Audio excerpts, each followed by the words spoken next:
kita sama-sama belajar dengan firman Tuhan. Saya belajar, Ibu juga belajar. Kita sama-sama mengerjakan firman Tuhan ini. Amin.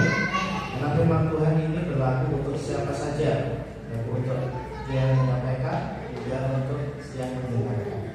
Baik. Firman Tuhan malam hari ini kita dengan apa judulnya adalah kunci keberhasilan Daud. Ya, kunci keberhasilan Daud. Oke. Kita Bapak Ibu sebagai kita orang Kristen, anak Tuhan, kita perlu belajar menjadi orang yang bagaimana mengikut Tuhan itu bisa menjadi sukses seperti Daud.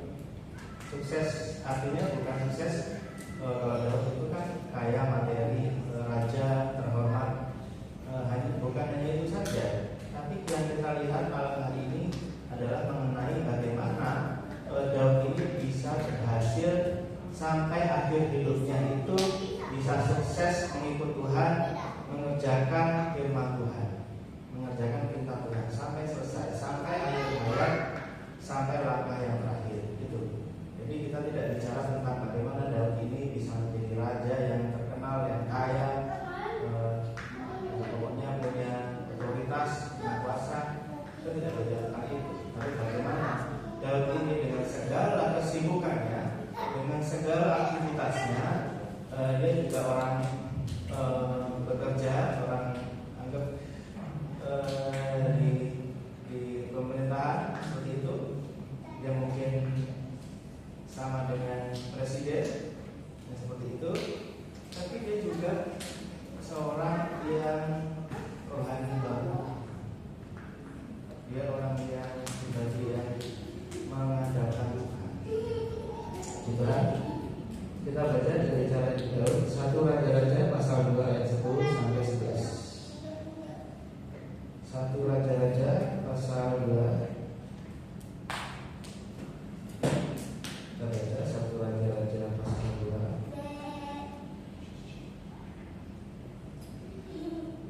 2 ayat 10. Saya bacakan dulu ya. 1 Raja-Raja pasal 2 10 dan 11. Kemudian Daud mendapat penghentian bersama-sama nenek moyangnya, dan ia dikuburkan di kota Daud. Dan Daud memerintah orang Israel selama 40 tahun. Di Hebron ia memerintah 7 tahun, dan di Yerusalem ia memerintah 30 tahun. Itu. Jadi matinya Daud ini, meninggalnya Daud ini bersama-sama nenek moyangnya, ia dikuburkan di kota Daud. Dia matinya, meninggalnya ini sebagai seorang yang diberkati Tuhan, dikasihi Tuhan, meninggal di tempat yang terbaik seperti itu. Nah, itu nanti kita akan belajar dari bagaimana Daud, bagaimana contohnya Saul. Ya. Daud adalah salah satu contoh tokoh kitab yang sukses. Dalam kali ini kita membicara tentang keberhasilannya mengikuti perintah Tuhan sampai mati. Kalau kita baca Bapak Ibu tentang Raja Saul di dalam 1 Samuel, Raja Saul adalah bagaimana kita melihat sekilas 1 Samuel pasal 15 ayat 1 sampai 3. Bagaimana Raja Saul ini menjalankan kehidupannya sebagai raja, sama-sama raja ini, Saul raja, Daud raja. 1 Samuel pasal 16 ayat 1. Berkatalah Samuel kepada Saul, aku telah diutus oleh Tuhan untuk mengurapi engkau menjadi raja atas Israel umatnya. Oleh sebab itu dengarkanlah bunyi firman Tuhan. Beginilah firman Tuhan semesta alam. Aku akan membalas apa yang dilakukan orang Amalek kepada orang Israel. Orang Amalek menghalang-halangi mereka ketika orang Israel pergi dari Mesir. Yang ketiga, jadi pergilah sekarang, kalahkanlah orang Amalek, tumbaslah segala yang ada padanya, dan janganlah ada belas kasihan kepadanya.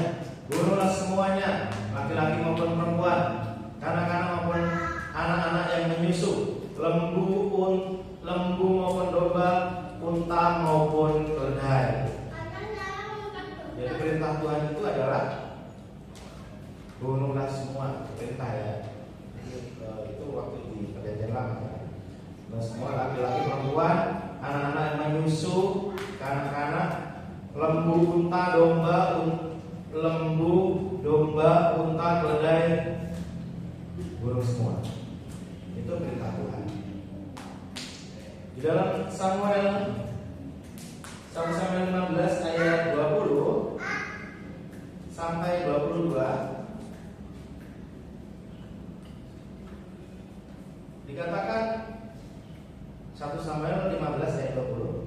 Lalu kata Saul kepada Samuel, "Aku memang mendengarkan suara Tuhan," kata Saul. "Aku memang mendengarkan suara Tuhan dan mengikuti jalan yang telah disuruh Tuhan kepadaku. Dan aku membawa Agag, raja orang Amalek. Tetapi orang Amalek itu sendiri telah kutumpas. Tetapi rakyat mengambil dari jalan itu kambing, domba, dan lembu-lembu yang terbaik dari yang dikhususkan untuk ditumpas itu, untuk mempersembahkan korban kepada Tuhan Allahmu di Gilgal." Tapi jawab Samuel, "Apakah Tuhan itu berkenan kepada korban bakaran, korban sembelihan sama seperti kepada mendengar suara Tuhan? Sesungguhnya mendengarkan lebih baik daripada korban sembelihan, memperhatikan lebih baik daripada lemak domba-domba jantan." Jadi Saul ini menawar, mengkompromi perintah Tuhan. Disuruh bunuh semua dombanya, untanya, semua disuruh bunuh, malah disisain dombanya yang terbaik. Mau dikasih Tuhan, karena dipersembahkan ke Tuhan.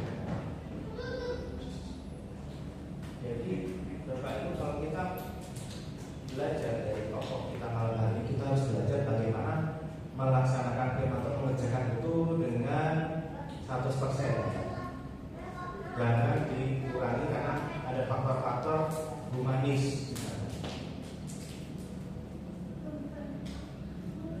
Waktu Tuhan diperhadapkan kepada perempuan yang melakukan zina, Tuhan tidak mengatakan istilahnya kamu boleh karena faktor ekonomi melakukan itu. Tuhan tidak mengatakan seperti itu. Tuhan mengatakan jangan berbuat dosa. Tidak ada yang menghukumi, tidak ada. Aku pun juga tidak menghukum, kata Tuhan. Dan katakan apa akhirnya? Jangan berbuat dosa lagi. Tuhan tidak berkompromi dengan humanis, prinsip-prinsip humanis. Artinya mungkin Tuhan dia kan dia kan melakukan ini mungkin karena faktor ekonomi, nggak punya uang, cuma ini yang bisa dikerjakan. Tapi Tuhan nggak mau membangun kita. Kalau perintah Tuhan kerjakan sesuai dengan titik momennya. Jangan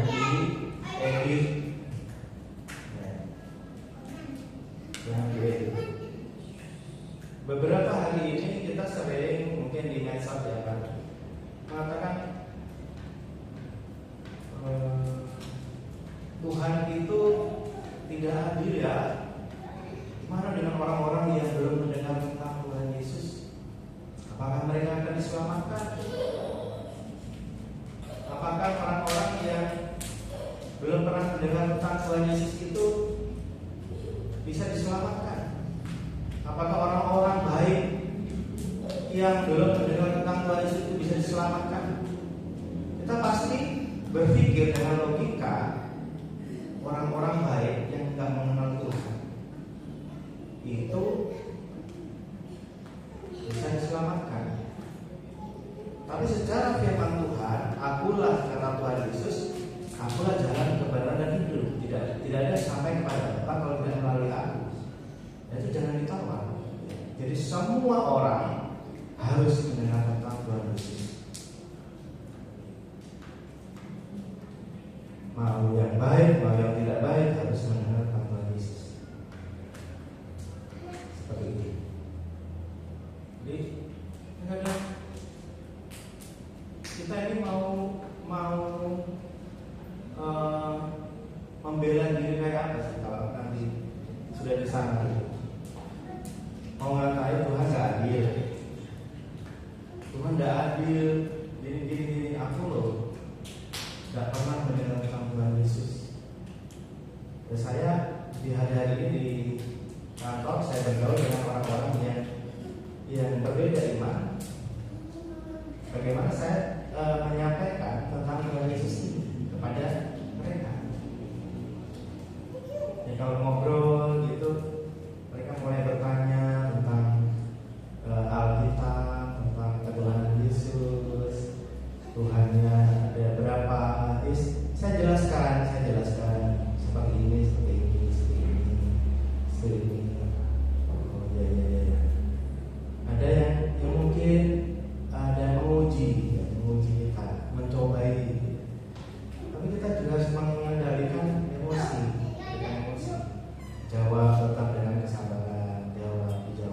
sebanyak-banyak berarti supaya apa?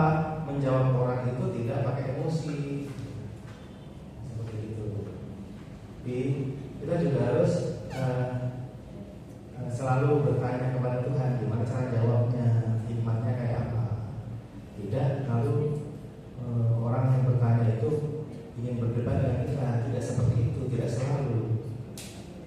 Dijawab dengan ya harus didasari kasih ya. Supaya apa? Karena mereka tidak tahu. Jadi kita perlu kasih tahu. Nah, di dalam kisah Saul itu di dalam 1 Samuel pasal 31, 1 Samuel pasal 31 ayat 3. Kemudian makin beratlah pertempuran itu bagi Saul. Para pemanah menjumpainya dan melukainya dengan parah. Lalu berkatalah Saul kepada pembawa senjatanya, "Buluslah pedangmu dan tikamlah aku, supaya jangan datang orang-orang yang tidak bersalah ini menikam aku dan memperlakukan aku sebagai permainan." Tetapi pembawa senjatanya tidak mau, karena ia sangat segan. Kemudian Saul mengambil pedang itu dan menjatuhkan dirinya ke atasnya. Menjatuhkan diri ke atas pedang, bunuh diri. Saul meninggal dengan cara yang kurang terhormat.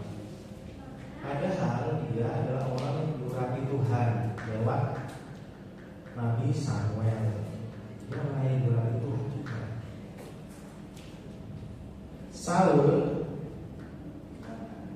Saul dan Daud sama-sama diurapi. 1 Samuel pasal 1. Berkatalah Samuel kepada Saul, "Aku telah diutus oleh Tuhan untuk mengurapi engkau menjadi raja atas Israel umatnya." Oleh sebab itu dengarkanlah bunyi firman Tuhan. Jadi Saul diurapi Tuhan untuk menjadi raja. 1 Samuel pasal 16 ayat 13. Samuel mengambil tabung tandu yang berisi minyak itu dan mengurapi Daud di tengah-tengah saudara-saudaranya. Sejak hari itu dan seterusnya berkuasalah roh Tuhan atas Daud. Lalu berangkatlah Samuel menuju Rama dan mengurapi Daud di tengah-tengah saudara-saudaranya. Saul dan Daud sama-sama diurapi. Tidak ada bedanya. Sama-sama diurapi. Nah, kita di tempat ini di hari ini kumpul jam 7 jam 5 sore ibadah. Kita ini sama-sama diurapi. Amin.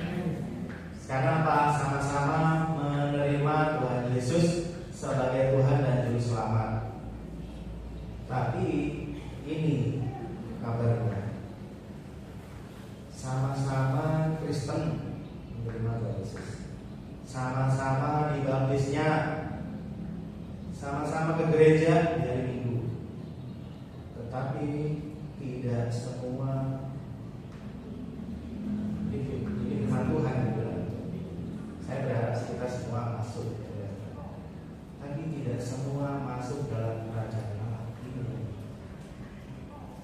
membuat kita perlu berhati-hati. Setiap orang firman Tuhan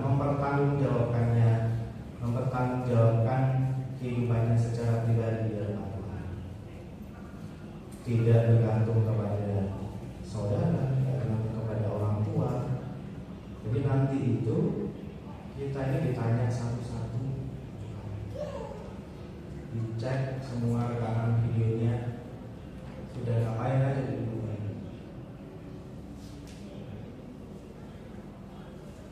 Sama-sama ini kita ini diurapi Tuhan sebagai orang Kristen, karena kita semua ini sama-sama menerima Tuhan Yesus sebagai Tuhan.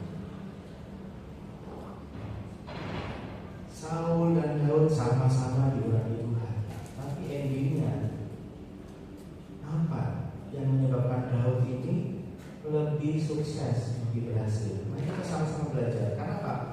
Sebagai orang Kristen, kita juga ingin menjadi berhasil seperti Daud. Amin. Amin. Amin. Nah, makanya bagaimana Daud bergaul dengan Allah. Yang pertama, Daud suka berdoa dan menyembah. Mazmur 119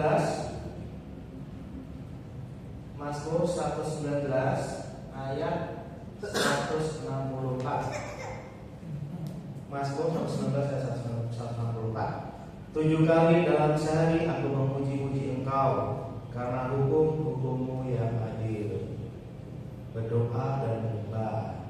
Ini memang sudah seharusnya sebenarnya sudah menjadi standarnya orang Kristen. Ini sudah tahun 2025.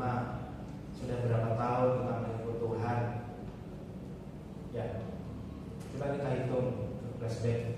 Kita udah berapa tahun ikut Tuhan? Ada yang 10 tahun, ada yang 20 tahun, ada yang 30 tahun. Ini udah sebenarnya sudah menjadi standar kita.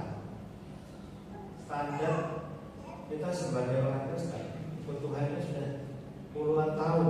Standarnya harus suka berdoa dan menyembah. Nah, kita segera mulai hari ini, terus sampai kita kehabisan waktu.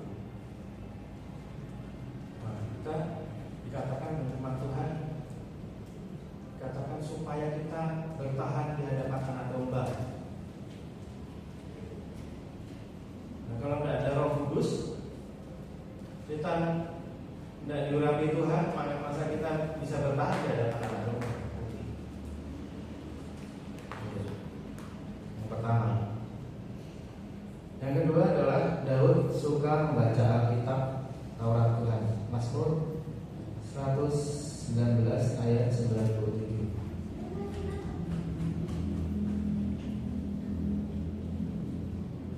Mazmur 119 ayat 97. Betapa aku cintai Tauratmu, aku merenungkannya sepanjang hari.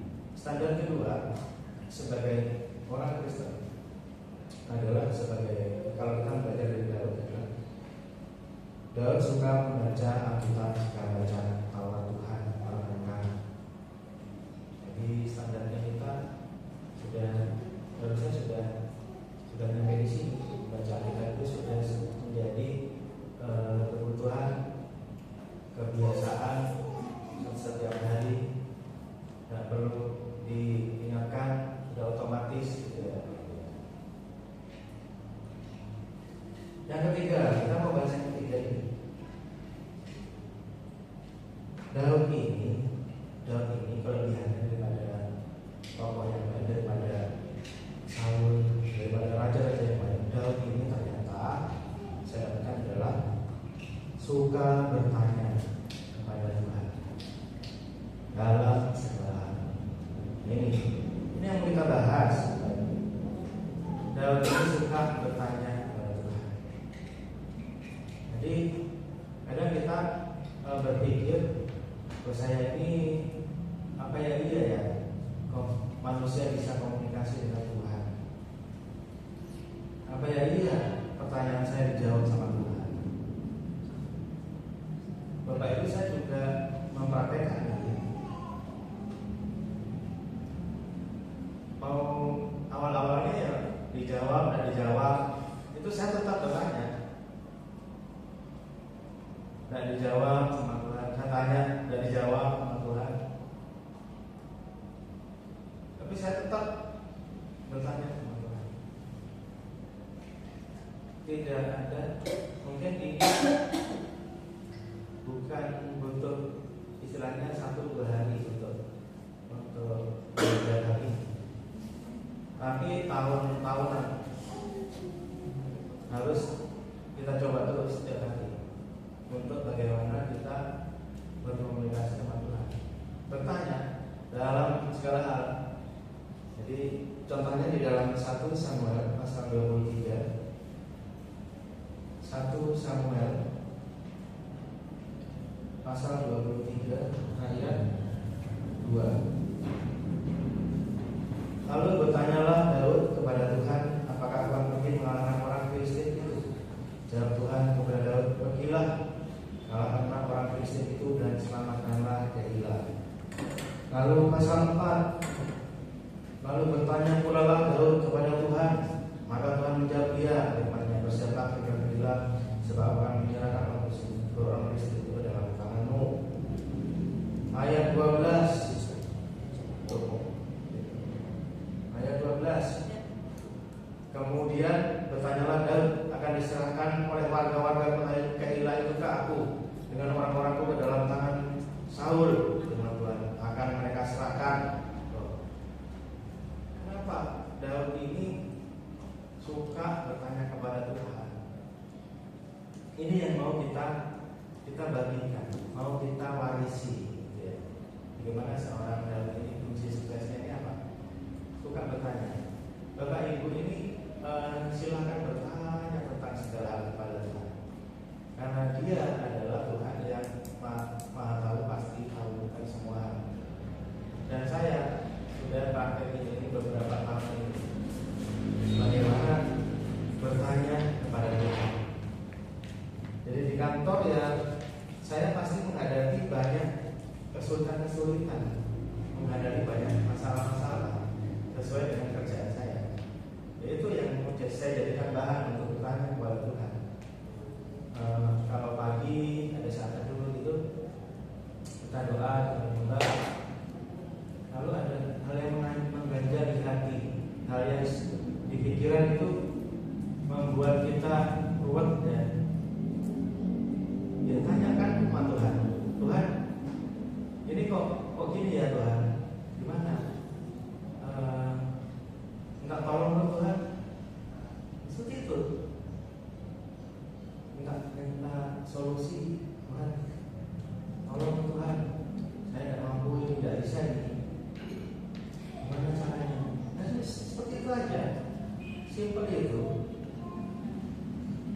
Daud ini juga seperti itu. Dia bertanya, Tuhan, apakah mereka gini, apakah mereka gini waktu perang itu? Nanya, dikit-dikit nanya sama Tuhan. Tuhan tidak pernah keberatan menjawab. Artinya jawab ini katakan itu cerewet ya. Saat dia berhubungan sama Tuhan itu cerewet. Tapi Tuhan itu tidak pernah keberatan ditanya. Kecuali pada kasusnya Saul ya. Karena Saul ini sudah melanggar, Tuhan itu sudah menjawab. Baik mimpi, baik kepada penglihatan, tidak mau menjawab.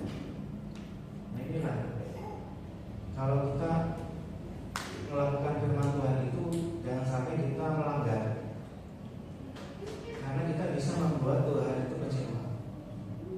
Mungkin sekarang ini dikatakan mendukakan Roh Kudus ini seperti itu. Udah Tuhan tidak mau jawab, Tuhan tidak mau nolong. Akhirnya Saul ini karena kalau kita baca itu endingnya dia bertanya kepada seorang wanita petelung ya, untuk memanggil roh Samuel. Padahal dia sendiri yang menghilangkan orang-orang petelung itu dari negeri itu. Saul sendiri yang menghilangkan. Tapi ternyata Saul sendiri sudah putus asa, sudah nggak dijawab sama Tuhan pertanyaan-pertanyaannya. Dia akhirnya menghubungi wanita seorang petelung yang untuk memanggil roh Samuel. Nah, makanya sekarang kita dikasih kesempatan, kita dikasih Roh Kudus. Kita waktu kita punya saat-saat bersama Tuhan, saat pribadi sama Tuhan, kita bisa menanyakan semua hal kepada Tuhan. Dan saya sudah praktekin ini Bapak Ibu. Kalau saya tidak praktekin ini, itu udah nol besar namanya, omong kosong. Tapi saya praktekin. Dan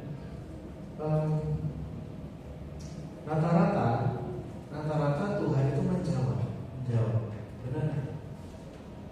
Dari beberapa masalah yang saya hadapi di kantor, saya tanyakan kepada Tuhan. Saya tidak punya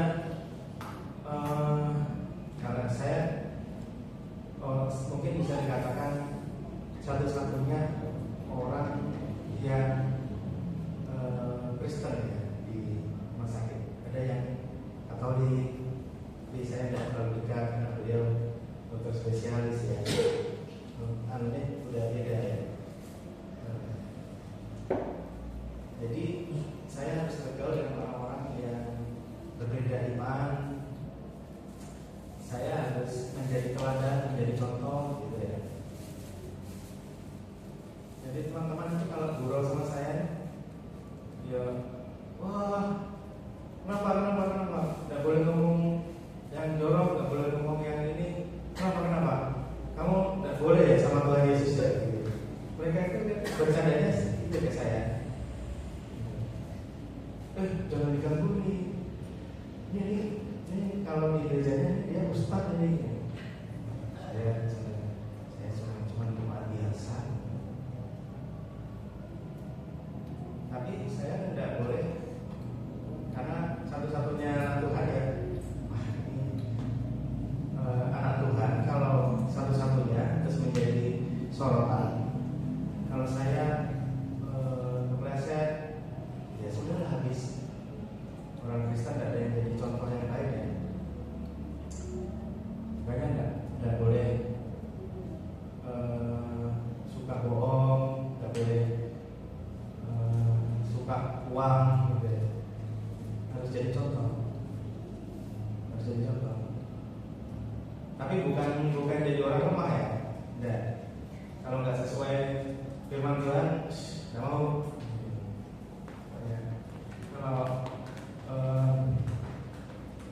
Kalau ada acara hari Minggu mau happy mau siapapun itu yang acara ya pokoknya kita harus jadi contoh.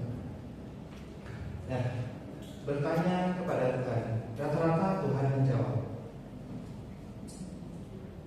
Ketika ada masalah di kantor, maka saya akan tanyakan kepada Tuhan. Meskipun Tuhan itu memang kadang tidak selalu menjawab. Faktanya begitu, saya tidak mengatakan pasti dijawab semua. Tidak seperti itu. Ada kalanya Tuhan tidak menjawab. Gitu. Tuhan diam. Nah, kalau Tuhan diam, kita jangan memaksa ya. Kalau dia Tuhan jangan memaksa, kita jangan memaksa. Yang penting sudah kita tanyakan. Masalah Tuhan menjawab atau tidak menjawab itu kembali pada Tuhan, terserah Tuhan. Nah, ada kalanya Tuhan tidak menjawab saya. Dulu pas saya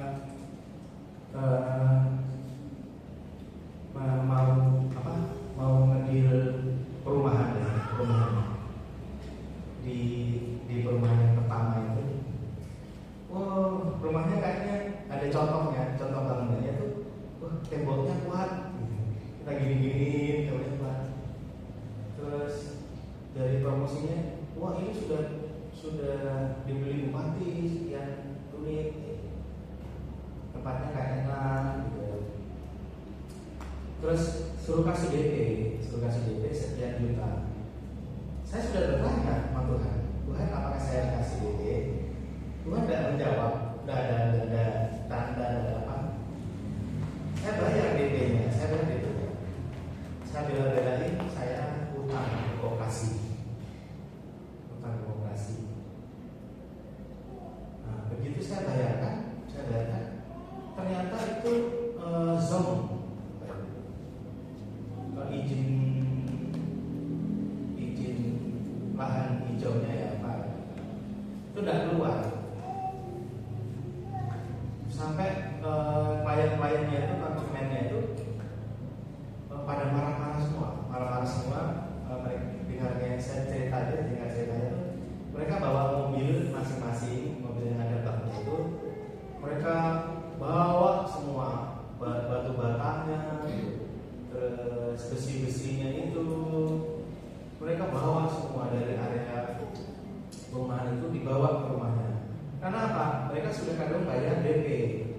Rumahnya nggak bisa dilanjut. Marah-marah mereka.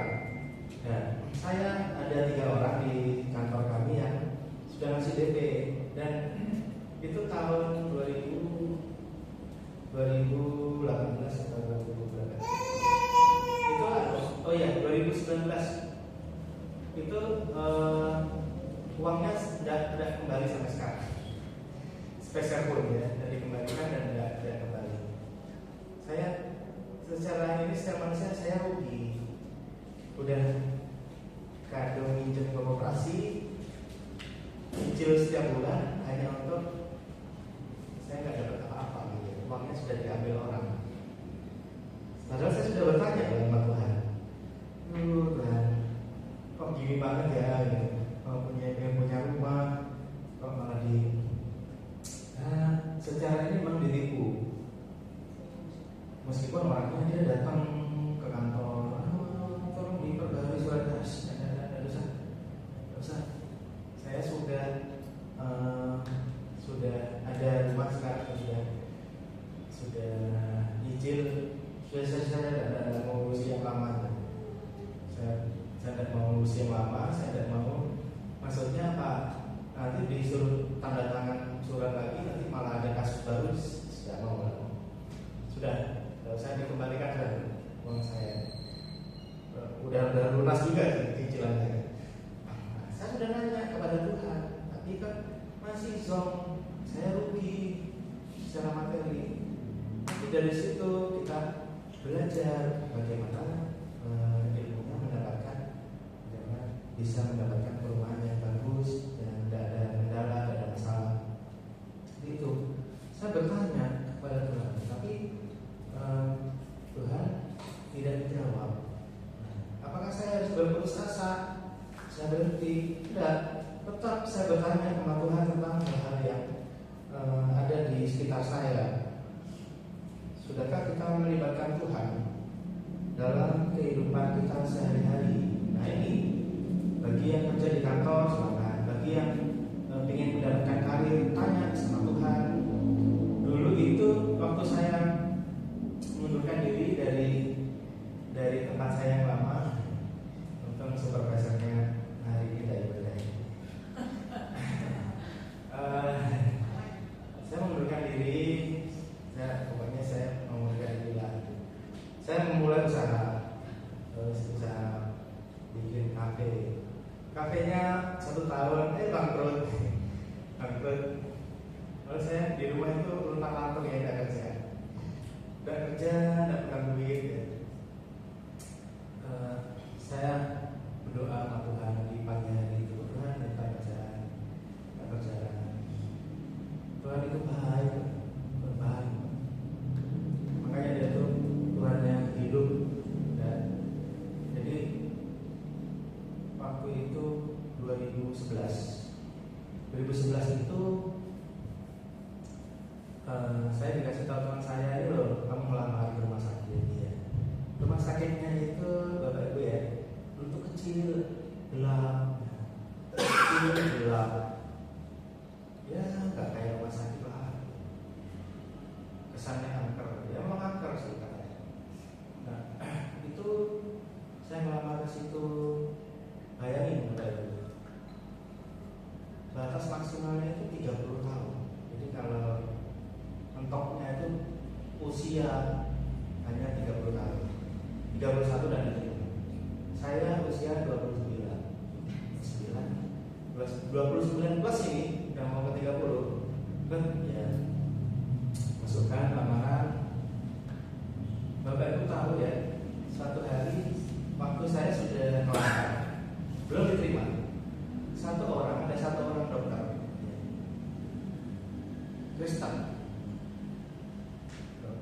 dokter Kristen, namanya Dokter David. Dia itu tahu nyasar ke sini untuk yang pertama kalinya dia beribadah di tempat ini. Waktu itu kan pas Natal ya, ibadah pertama kali dan terakhir kali di tempat ini. Ternyata beliau ini ketemu di rumah sakit itu waktu saya melamar. Dia yang interview begini bersama direkturnya. Interview. Setelah saya diterima di situ, dia baru sadar, oh kamu dulu ya gerejanya itu ya. Waktu itu masih kembalinya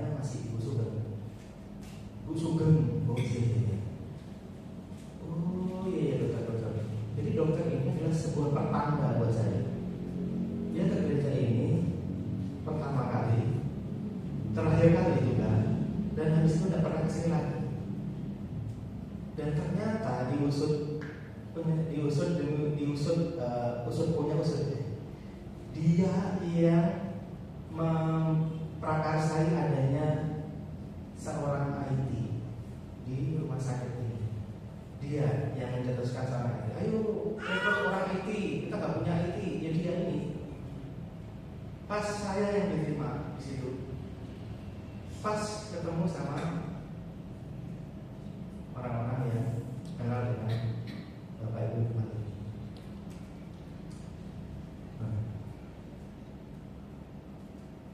Waktu itu saya bertanya kepada Tuhan, di manakah saya akan bekerja? Maksudnya lompang-lantung, nggak jelas, mau ke warnet aja ya, yang 2000-an itu saja. Saya minta ke ayah saya, Pak, saya minta uang dong. Mau ngeliat di depan, ada di depan waktu di balai kantor itu 2000. Saya minta, nggak punya uang. Tuhan itu kalau kita bertanya tentang segala hal, tentang apapun, ya pasti menjawab kita. Tuhan benar pasti menjawab. Nah, tahun 2024 ini salah satu mungkin ini saksi yang terakhir. Tahun 2024 ini kemarin kami tim IT di Rumah Sakit Mampang ini mengalami masalah pada di server kami, server yang berhubungan dengan BPJS itu tentang antrian online, menyebabkan perolehan persentase kami itu kecil, hanya 50%, dan itu berlangsung selama berbulan-bulan sampai BPJS ini datang ke kami, gimana ini kok perolehannya kok kecil ini antrian online ini, coba diperbaiki. Gimana? Udah selesai. Kami cari masalah, nggak ketemu. Cari lagi, ayo teman-teman cari, nggak ketemu. Berbulan-bulan, dan kami merasa nggak enak ya sama atasan. Kok naik perolehannya? Berdoa Tuhan, minta solusi dong, Tuhan tolong.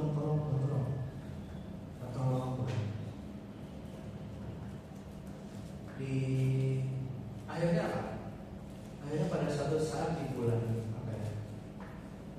September Oktober itu Tuhan kasih pertolongan, Tuhan kasih cara-cara kepada teman-teman sehingga perolehannya bisa naik, bisa 70, 80, akhirnya ke 90. Desember kemarin, akhir tahun 2024, kami tidak menyangka BPJS itu mengadakan suatu penghargaan, memberikan penghargaan kepada rumah sakit yang ada di Madura, swasta, rumah sakit pemerintah, semua yang kliennya BPJS semua itu BPJS ngasih penghargaan.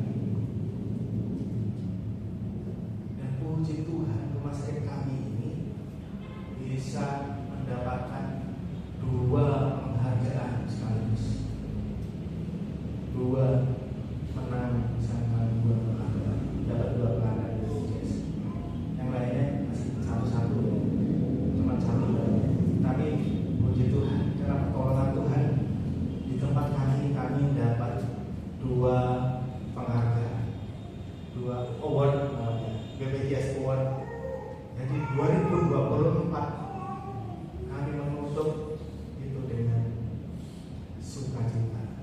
Tim IT jadi dapat penghargaan dari BPJS.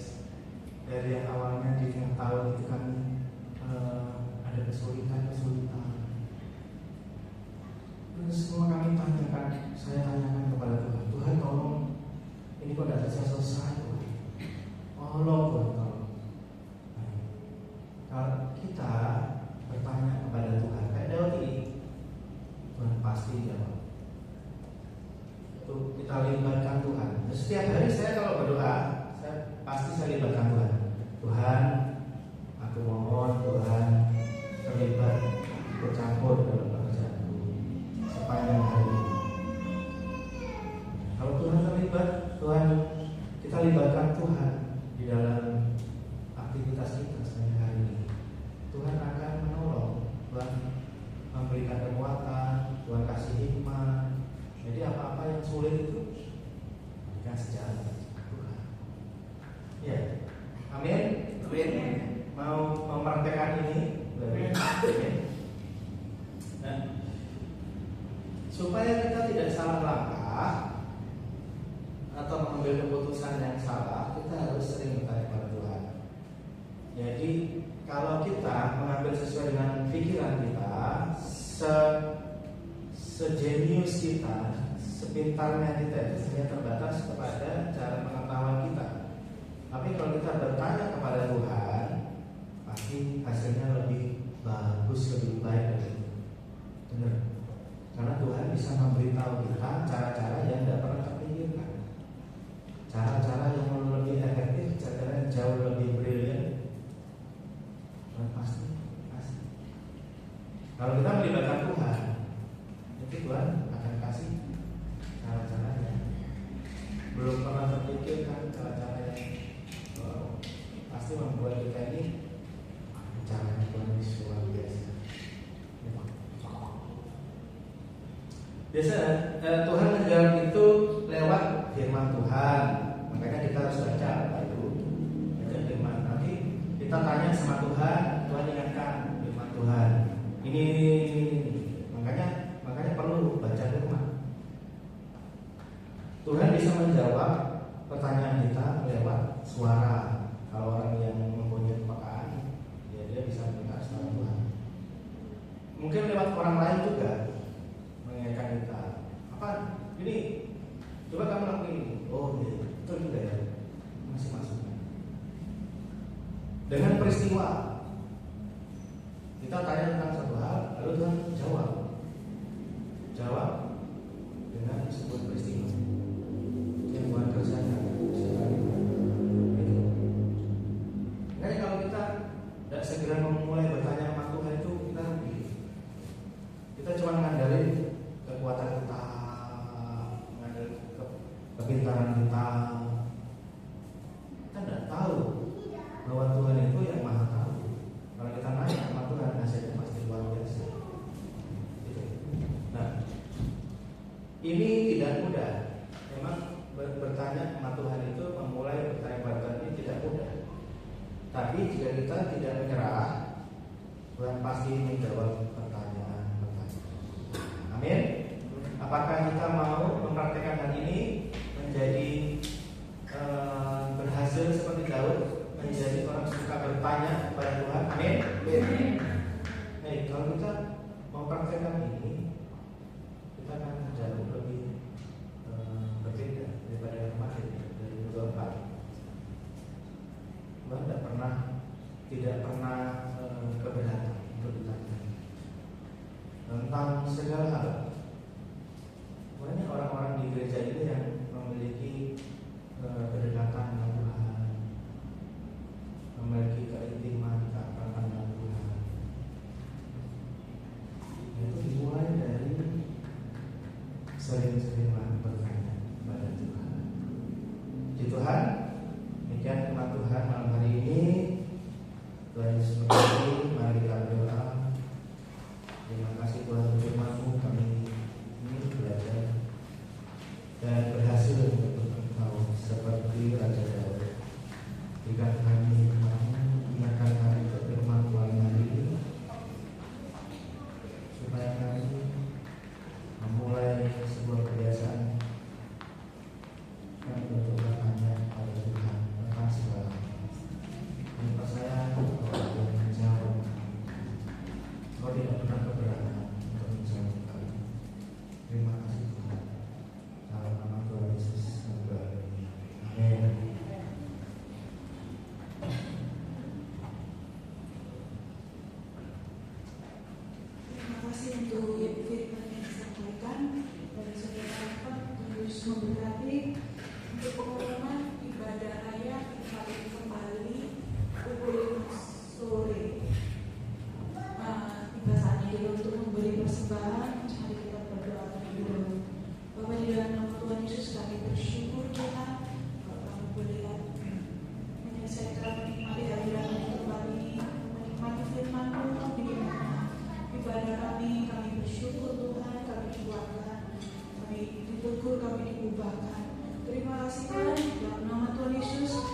kuduskan sucikan setiap tangan kami, agar apa yang kami persembahkan boleh berkenan di hadapan-Mu, memberkati pekerjaan Tuhan di tempat ini. Terima kasih Tuhan, di dalam nama Tuhan Yesus kami berdoa mengucap syukur. Untuk petugas di sana.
Baik, puji Tuhan, semua diberkati, amin. Hari ini kita diajarkan oleh kebenaran firman Tuhan, bagaimana supaya kita bisa bergaul dengan Tuhan. Caranya yang pertama adalah apa tadi? Suka berdoa, baca firman Tuhan. Kemudian yang ketiga, apa? Apa yang ketiga tadi? Apa tadi Mas Apa? Hah? Bertanya kepada Tuhan. Mari kita lebih inisiatif lagi untuk kita boleh bergaul dengan Tuhan. Karena dengan bergaul dengan Tuhan, kita akan mengurangi salah melangkah, salah mengambil keputusan untuk menuntut kita lebih tepat dalam jalurnya Tuhan. Sehingga itu yang menuntut kita, membawa kita kepada kesuksesan, keberhasilan. Mari kita agungkan Tuhan kita bangkit berdiri, kita akan menyerahkan hidup kita sepenuhnya ke dalam tangan Tuhan dengan menutup ibadah pada malam hari ini. Kita naikkan pujian sebab Kau besar. Haleluya, arahkan hatimu kepada Tuhan, mengingat Dia. Sebab Kau besar, perbuatanmu ajaib, tiada seperti Dia.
Kami bawa di hadapan seluruh jemaatmu di tempat ini, dalam segala pergumulan mereka, dalam segala kesulitan, kesusahan, keresahan hati mereka.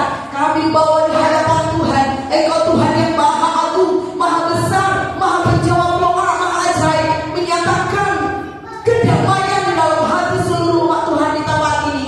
Di dalam nama Tuhan Yesus Kristus, kami serahkan sepenuhnya hidup kami ke dalam tangan-Mu. Kami mau dituntun, kami mau dipimpin di dalam nama Tuhan Yesus. Biar telinga kami mendengarkan suara-Mu, hati kami terbuka kepada setiap perkataan-Mu, pikiran kami boleh menerima apa yang Engkau sampaikan kepada kami, sehingga kami menjadi orang-orang yang berhasil di dalam Tuhan, berhasil taat kepada Tuhan, berhasil mengikuti jalan-jalan Tuhan. Dalam nama Yesus, sehingga nama Tuhan dipermuliakan dalam hidup kami.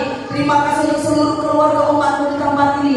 Setiap hari Engkau berkati, Engkau cukupkan segala kebutuhannya. Keluarga Engkau menjadi keluarga yang hormat akan Engkau, yang diberkati di dalam nama Yesus.